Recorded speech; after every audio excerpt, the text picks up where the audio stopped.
This episode of Weekly Spooky is brought to you by Boggy Creek, the series, free to watch on Tubi. Follow the exploits of Roger and Sarah, two researchers of the American Yeti Project, as they investigate Bigfoot and try to find proof positive of the legendary monster. But what other mysteries will they uncover in the mysterious backwoods of Boggy Creek? Starring Eric Roberts of The Dark Knight, Brink Stevens of Slumber Party Massacre, Mike Holinsky of Haunted House on Sorority Row, and Joni Durian of Babysitter Massacre. Bigfoot just might be the least of their worries as they encounter cursed scarecrows, serial killers, witches, dangerous bank robbers, and ruthless poachers, among many others. So check it out today, free to stream on Tubi. Boggy Creek, the series. Executive produced by Fred Olin Ray, and directed by Henrik Kuto. Hey, that's me.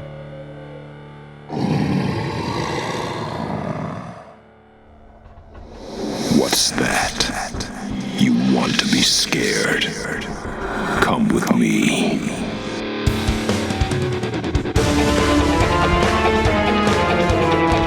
You will experience tales of horror, ghosts, and death. It is not recommended for the weak at heart. Listen in the dark. It's more fun that way. This is Weekly Spooky.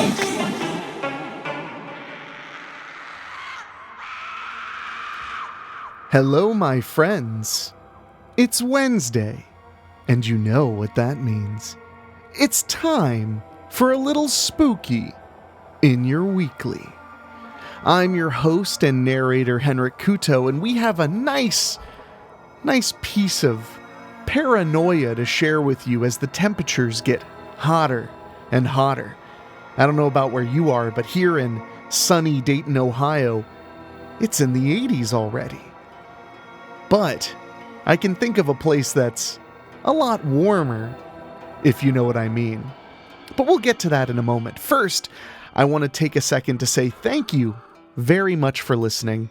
And if you'd like to help us in a way that costs you absolutely nothing, just make sure to subscribe in your favorite podcast app and leave us a star rating, whether it's on Spotify, Apple Podcasts, Stitcher, or any other service you like to use. It helps us bring in brand new listeners, and I sure do appreciate it. And if you want to go one step further, just head to WeeklySpooky.com. We have merchandise, books, and a Patreon, which allows you to be a part of the show every single month for as little as $1. You can help us keep the spooky coming every single week, and I really do appreciate it. We have 82 backers right now. Can we make it to 100 this year? I really would like your help in doing that. So if you can support us, please consider going to weeklyspooky.com, clicking on Patreon, and not only will you help keep the show going, but you'll get an exclusive creepypasta reading every single month, only for Patreon backers, among many other exclusives. But now it's time to meet up with a man named Jeremiah in a seedy motel in New England, where things are getting a little too hot to touch. So let's see what happens with him now, and I'll be back afterward. Enjoy the story. The Deal Was Great, but the Payments Are Hell, by Joe Solmo. Knock, knock, knock. Jeremiah walked to the front door with his daddy's trusty Colt in his hand. He wouldn't let them take him. He didn't know how they found him. He was really careful this time. He followed the rules his father laid out so long ago. He checked the locks on the cheap motel door before placing an eye at the peephole. Pizza delivery guy. Really? They thought he would fall for that one? Didn't order any. You got the wrong room, Jeremiah said in a lowered pitch voice. He gripped his pistol hard. This room 25, Mr. Greedle? It's Riedel. I changed my mind. I don't want the pizza, Jeremiah said, placing the end of the barrel against the cheap wood of the door. I can't return it. They're going to take it out of my pay. Come on, man. Have a heart, the pizza delivery guy said. Jeremiah watched the man's shoulders sag as he grew dejected. Man, this guy was good. Wonder where they found him. Sorry, I refuse delivery, Jeremiah said, running his left hand through his shoulder-length greasy hair. You can't do that. Come on, you owe me $18, the delivery guy said. Let me ask you something. What's your name? Jeremiah asked. Kevin. Let me ask you something, Kevin. Where did you get that uniform? Jeremiah said, looking at the red and black polo shirt Kevin was wearing through the peephole. What? They gave it to me when I got hired, Kevin responded. We both know that is a costume. Where's your real uniform? Jeremiah asked as a bead of sweat ran down his unshaven cheek. It was getting hot in here. Look, dude, I don't know what the fuck you're talking about. Are you going to open the fucking door or not? I got other deliveries to make and I ain't got time for no damn weirdos. Slowly, with his gun still in his hand, Jeremiah reached up and slid the chain out of the lock. With practiced ease, he unlocked it without making a sound. He reached down to the handle and paused. You'd love it if I just opened the door, wouldn't you? It would make your job so easy, Jeremiah said. Yeah, actually, that would be fucking great. Open the door, pay for the goddamn pizza, and let me get on with my life, Kevin said, exasperated. Jeremiah yanked the door open and grabbed the pizza from Kevin. Before he knew it, the pizza delivery guy was staring down the barrel of a revolver. It's your lucky day. I opened the door. Now get inside, Inferni, Jeremiah said, backing a step from the door to allow Kevin to enter. I won't ask twice. Kevin shuffled past the gunman and into the motel room. It looked like someone was living here for a while. Piles of clothes littered the floor among the other squalor. Sit down, Cambion, Jeremiah spat, motioning with the tip of the barrel at a table and chair combo in the corner of the room. Yo, what did you call me? Kevin asked. I know your true nature, fiend. Drop the act. You're going to answer a few questions for me, Jeremiah said as he sat down on the edge of the bed. How did you find me? The delivery app has the address. You must have given it when you called in for the pizza, Kevin said, eyeing the box sitting on the bed next to the deranged man with a gun. I didn't tell him which room it was. You were supposed to drop it at the front desk. So tell me, how are you tracking me? Some kind of dark juju? A blood hex? Blood. That must be it. You smell the blood of your own kind. I've killed before, you know. 12 or so. My father showed me the kinks in your armor, Jeremiah said as he stood and took 2 steps towards Kevin. My kind? What kind of racist shit is that? Kevin replied angrily. Up until now, Jeremiah hadn't noticed that the man was black. You know what I mean. Just admit who you really are, and I will toy with the idea of letting you go.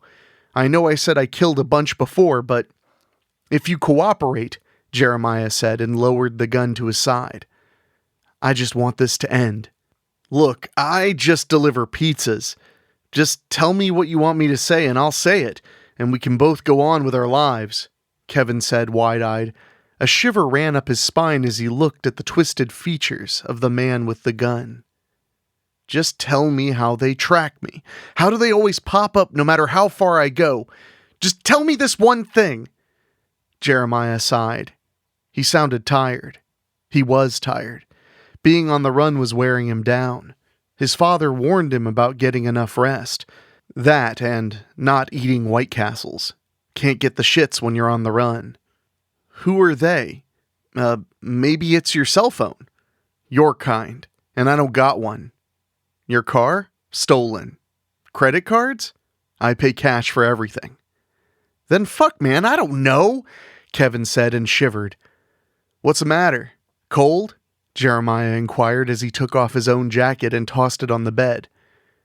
It's a little cold for me, Kevin responded. Aha! I knew it. A little warmer back home, isn't it? Yeah, man.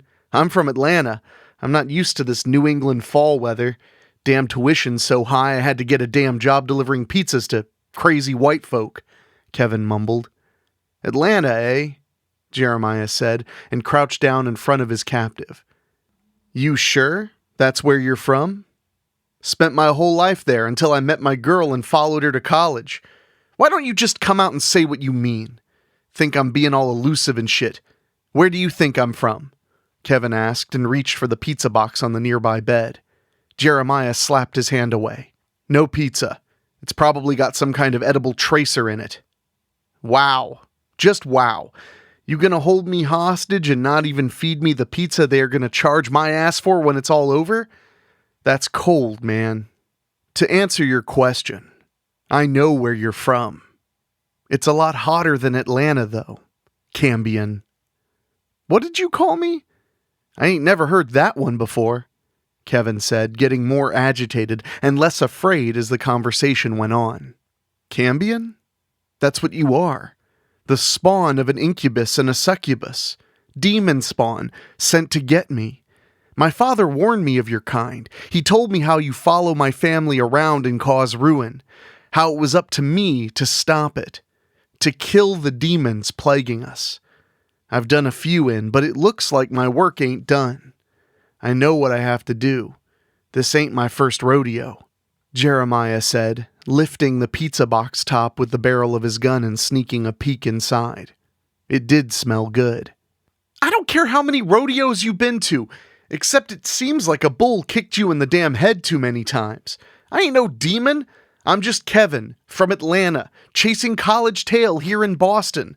That's all there is, man, Kevin said. Liar, Jeremiah said, and pistol-whipped Kevin, who raised his hands over his face just in time to block the blow. Look, man, I'm just a human. Not even a good one, really. I'm definitely not whatever the hell you called it. I just deliver pizzas, and you're crazy. Maybe I am, but either way, I have to stop you from tracking me. Look, man, consider it stopped. Ain't no tracking happening over here. So you admit you were before, Jeremiah said before he was interrupted. Knock, knock, knock. This was getting ridiculous. With a smug look at his captive, Jeremiah headed to the peephole once again and peered through it. Standing on the other side was a young woman, scantily clad. She knocked again. Mister, you in there? Came a high-pitched voice from the other side. The desk said you might be interested since you were here alone. Not interested, Jeremiah responded and spared a glance at Kevin, who was sitting still. Jeremiah made a shushing gesture. How can you not be interested in this? It's barely legal, the woman said and flipped her hair. Get the fuck out of here, Jeremiah yelled and cocked his gun. A second later, Kevin barreled into him and they both crashed into the door with a crack. It wouldn't be able to handle much more of that. The gun fell from Jeremiah's hand onto the worn, dirty carpet. Both Kevin and Jeremiah went for it, but instead their frantic grasping made it skitter further and further away. Mister? You okay in there? The woman asked from the other side. Help! Kevin yelled out and tried to punch Jeremiah in the face. They wrestled on the floor, no one getting the upper hand. Mister? Someone in there with you? Is that Dale? Oh! You're into guys, the woman said with understanding. Help me! Kevin yelled out. Fuck off! Jeremiah screamed. Mister, I'm coming in. I got a key, the woman said from the other side. Jeremiah reached up towards the lock he forgot to set after bringing Kevin in. The door opened, and the woman's slender, bare leg entered the room. Jeremiah kneed Kevin in the balls to distract him and grabbed the woman's leg with a yank, sending her to the floor. In the chaos, he looked for the gun. Aha! Right by his bag. He dove towards the Colt revolver. The feel of the handle in his hands gave him all the reassurance he needed. It was his father's weapon. It served him well, until he was killed by these infernal fucks. He pulled the woman into the room and closed the door, finally getting control of the situation again. He pointed the gun at her.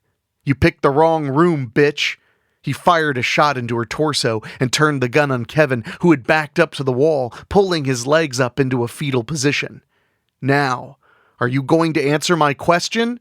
I need them to stop following me. I need to be free from whatever it is that your kind wants, Jeremiah said.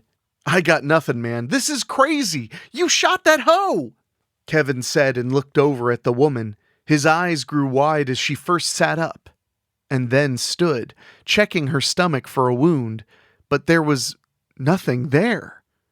You made the mistake, she said. Her eyes flashed with the fires of hell. She reached out and grabbed the gun in his hand and squeezed until the pain made him let go. She turned towards Kevin. This mortal has nothing to do with this. Go, she said and nodded towards the door. Kevin ran out of the room. Now we have you, Jeremiah. The blood debt will be paid. That much was promised 3 generations past. The third pays the price for the first, a grandfather's debt. I can smell the damnation on you from 5 miles away, the woman said and took a deep breath. Ah, sweetness. I never knew my grandfather. He won the lottery and left my father at the store when he was a kid. Dad said he tracked him down when he was a teen. That's when we learned about the rules, Jeremiah explained. The rules? The woman said with a hint of demon in her voice. How to survive the curse. How to stay one step ahead of you, Jeremiah said, and tried to run. He was grabbed in an iron grip by the woman. Her strong fingers dug into his shoulder. After a second, Jeremiah stopped struggling. A tear came to his eye.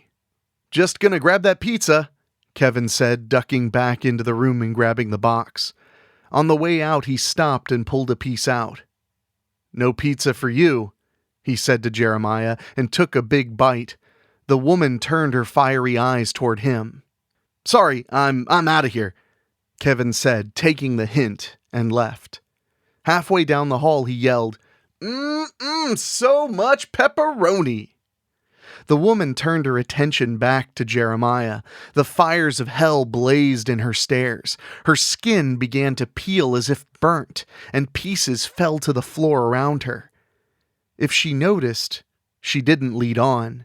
I am your guide to pain, to the fate bestowed by your blood. I am all that you will know, all you will crave for, cringe away from, love, hate, lust, and disgust. The pain I provide, being the only existence you will know. I will only relent when you wish for non-existence. Just long enough to give you hope, to steal it away again. That is what will sustain me for eons. I think we will start with disembowelment and move on to the hard stuff from there, the woman said, and waved her arm in the air.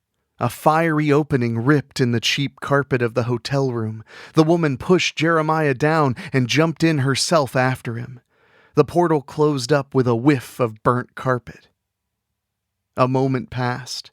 The planet spun. The world went on. Then, movement. Kevin entered the room once again and went to the jacket on the bed. He found Jeremiah's wallet inside and took a wrinkled 20. He took a whiff and looked around.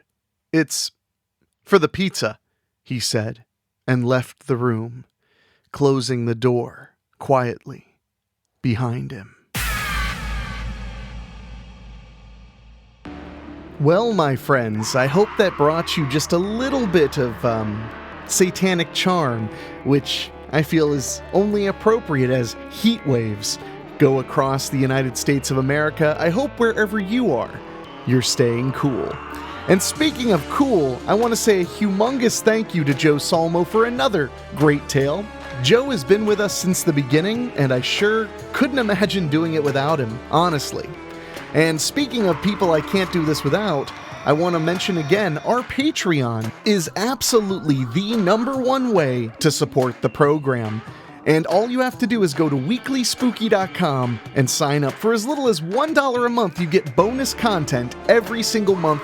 Not just horror content, but filmmaking content too, if that's the kind of thing you're into. I also provide it. There are 2 monthly exclusive podcasts only on Patreon when you pledge at least $1. And speaking of Patreon, I want to take a moment to thank our Patreon podcast boosters, folks who pay just a little bit more to hear their names on the show from my silky smooth voice. They are Christopher Sullivan, Kathy Proke, Gino Lyons, Karen Weemet, Jack Kerr, Jeff and George Hilton, Craig Cohen, and Kevin Fry. Thank you all so much for allowing me to do this every single week. It truly is a joy. And I hope you're all doing very well, and like I said, staying nice and cool as the temperatures boost higher and higher. And I'm so glad to hear from many of you who have checked out my new series, Boggy Creek, the series. It's a Bigfoot show, available to watch free, so be sure to check that out if you haven't already. It's called Boggy Creek, Bogggy Creek, the series, and you can watch it free with commercials at Tubi TV. And now I must depart, so for our executive producer Rob Fields, our producer Dan Wilder, and our composer Ray Mattis, I will catch you all next week. Believe you me, I wouldn't miss it for your life. Thank you for listening. Make sure to find your way back next week. But for now, you are safe. Trust me. Ha ha ha ha ha ha!